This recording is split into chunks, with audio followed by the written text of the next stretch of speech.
On here, and in this video I'm going to go over 5 lessons that I learned from making over 10,000 cold calls, and I'm going to be doing so out here in the rainforest.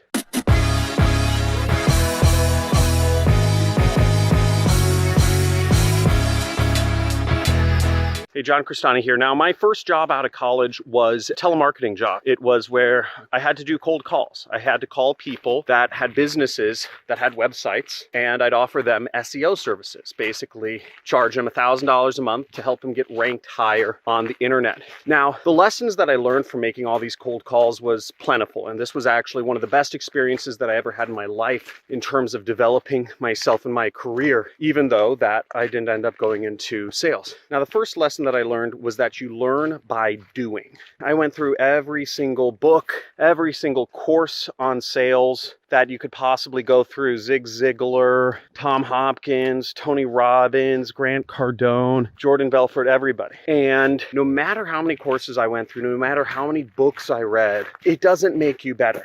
The only thing that made me better was actually doing and doing and doing over and over again. Just coming into my job after reading and taking a lot of courses, it doesn't make you good.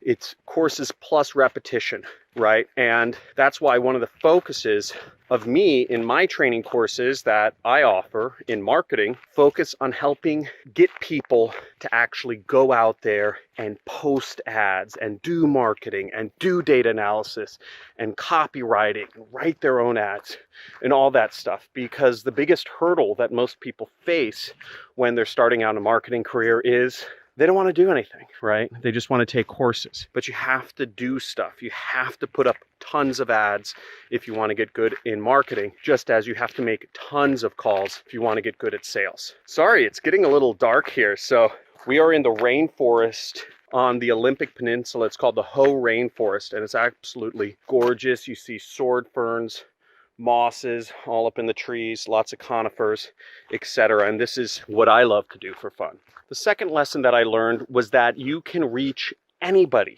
you want to. It doesn't matter how important you perceive that person to be. There's always a way. There's always something that important people are looking for. And if you know what they're looking for, if you can figure that out, then you can get through their gatekeepers, or you can just reach them directly if you utilize social media and emails and phone calling, right? And it just so happened that I was offering marketing services, SEO services, which would help people get more sales, more customers. So a lot of people were very receptive to that when you put it in a way, in a real world way that says, hey, I could get you ranked on Google. I would say, hey, I can help you get more sales of your CNC machines, right? I'd be very specific because nobody wants SEO, but everybody wants more customers. So I would be very specific. And specifically, these companies, they wanted more customers of their particular product. And I know that may sound banal, but the point being, you can reach anybody. The third lesson that I learned is that people work better in teams.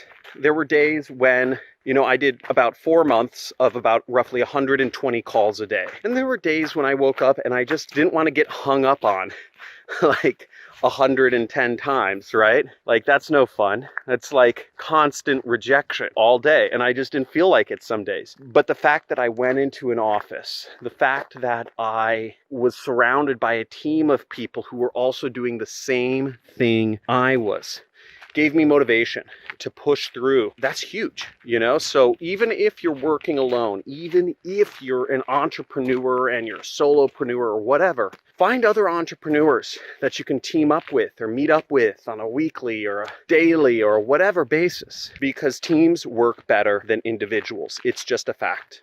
Ooh, it's getting dark here. I mean, there's super dense overgrowth right now. And as you see, it's just clouds everywhere out here. So Seattle is known as the rainy city, and it's always cloudy out here. Now, the fourth lesson I learned is that of emotional fortitude. having been hung up on about 900 times, right? Over 9,000 times, let's say I was hung up on. You build up brass balls. Girls and guys can have brass balls. That's not sexist, okay? You build up brass balls. You build up emotional fortitude to being rejected. And that is an essential skill in business, because no matter what you're doing, whether it's sales or marketing or development or customer service, you're going to have lots of bad experiences. By the way, check out this beautiful sword fern batch of sword ferns. Beautiful. And that emotional fortitude carried with me to the rest of my career. It's very hard to phase me. You know, I've been in the middle of starting a new part of my business on TV ads. To get profitable, I had to lose almost $700,000 to get to the point where I'm profitable. In my case, profitability means scaling up to over $1 million a month in profits, which is, very hard. But in TV's case, it's kind of a winner take all. You're either doing nothing or you're making lots of money. So it's very hard to scale up to that point. You have to have a lot of emotional fortitude to start a business. If you're going into something which takes money, losing money, or if you're not spending money and you're going to have to spend a lot of your time fruitlessly, it's going to be hard to spend a lot of your time without seeing the results immediately, like a job, right? In a job, you get paid no matter what. Whereas as an entrepreneur, so I'm walking over I'm going to walk around some mud thing there.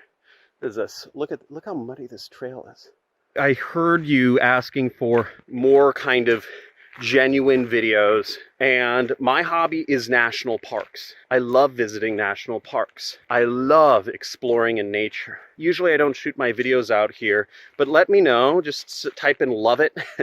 And I know this is very raw, right? And I'm doing that for a reason. I mean, I want to see if you guys like it or not. Again, the lighting's not great, might be shaky, but the stories and the lessons are real. Now, going back to emotional fortitude, I'd say having emotional fortitude was probably the most important lesson I learned from really my entire 4 months or 4 or 5 months of doing sales. It was a hard lesson, and it's scary, and I think a lot of people resist learning it. I definitely see that amongst my students. A lot of students of any kind of online course will start something and stop at the first sign of rejection and then just kind of bounce around, right? A lot of my students, they try to drop shipping, then they got an obstacle, and they, at the first sign of rejection, right, they jump over to affiliate marketing, and then they do affiliate marketing, and the first sign of rejection, they hop over to Amazon, and then again, and the cycle always continues to repeat itself. And that's not a way. If you can't handle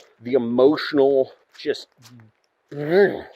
withdrawal from wasting time or wasting money, then you're never going to succeed in business, right? I spent a year and $700,000 trying to get one marketing campaign up on TV, right? Took a long time, but the payoff is monstrous, right? As tall as that tree.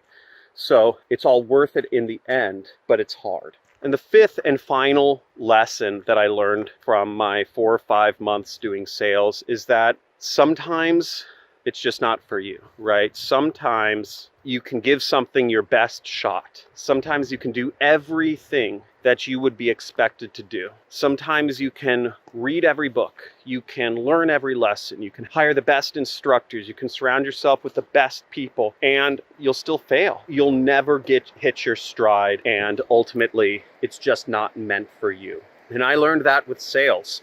I'm gonna take off my backpack. I got my book, my hammock in here. Here we are up against the Mount Olympus, or Mount Olympic. Olympia is right over there up in the clouds. It's one of the tallest mountains in the US. It's a volcano. And here is the river. See? Ocean is that way. Mount Olympus is that, or Olympia is that way. So sometimes it's not meant for you. And that was hard, because I don't like failing. I've always been a bulldog. I always believed up until that point that I could do whatever I set my mind to. And I believe I could still do well in sales, since, I kind of combine marketing and sales with, what I do with selling courses now. But, it wasn't my preferred lane. And my preferred lane, where I just exploded it, very fast was marketing. And all the while I was doing 120 calls a day doing sales, I would get in the office at 6 a.m. I'd call the UK, I'd call the East Coast, then I'd start calling West Coast, right? And the in-between. And I would get through my 120 calls at around 3 o'clock each day. And then I would go over to the marketing department and learn about what they were doing. And I'd just end up doing some of their work, right, in my free time. They were managing Google Ads. And I found I was really good at marketing. I was really good at managing Google Ads. I was really good at copywriting. I was good at data analysis. And I fit there better. I was failing as a salesperson. I never did good as a salesperson. But in marketing, I ended up getting hired in the marketing department, and I switched over there. And I became the director of the department. And I got hired to be the director of marketing at another company. And I formed an additional department, which is the e-commerce data feed, e-commerce, which is data feed syndication. And I just exploded because I could work well with copywriting and statistics. But the point is, sometimes what you're doing is not for you. And sometimes things just click. I hope that was a helpful lesson. Again, let me know if you liked this video. It's a very different video from the ones I normally do, but I go to a lot of awesome locations. I go to a lot of national parks. I absolutely love America. I love nature. I love the world. And I love experiencing what our Creator has given to us. I believe we are living in heaven, right? We are in heaven right now. If you look all around the universe, there's nothing like this planet right here. It's also another reason I'm a big supporter of Jeff Bezos' company, Blue Origin, which seeks to harvest the resources from space and bring them back to Earth to make our Earth better, more beautiful, and more fun. So let me know what your thoughts are about this video. If you love it, type in love it. If you hate it, just type in I hate it. And always like, subscribe, and comment. If you would like to see more, I do money giveaways every single Monday. I just give away gift cards, Amazon gift cards, to a bunch of people. And also I encourage you, if you want to continue the conversation and start surrounding yourself with other marketers, make sure you join my forum, which is the Discord, johncristani.com/Discord, which is in the links in the description. Thanks for watching, and let me know your thoughts. Again, I don't know. I'm assuming people will hate this. I ultimately judge by the view count. Little spoiler tip there, but we'll see. Have a great day. Bye. Oh, John, absolutely one of the best teachers there are. Literally anybody who wants to start an online business, it's a bit of a no-brainer. John is absolutely amazing. Hi, John. I wanted to take a quick moment to give you a quick testimonial. Yesterday, I made my first online affiliate commission. I'm absolutely, totally excited. And for the first time, I really see that, I have a future in this and I have someone who has my back. So again, John, just thank you so much for your time to just help everybody in the group and just to give us, nothing but value week after week after week. Again, thank you so much.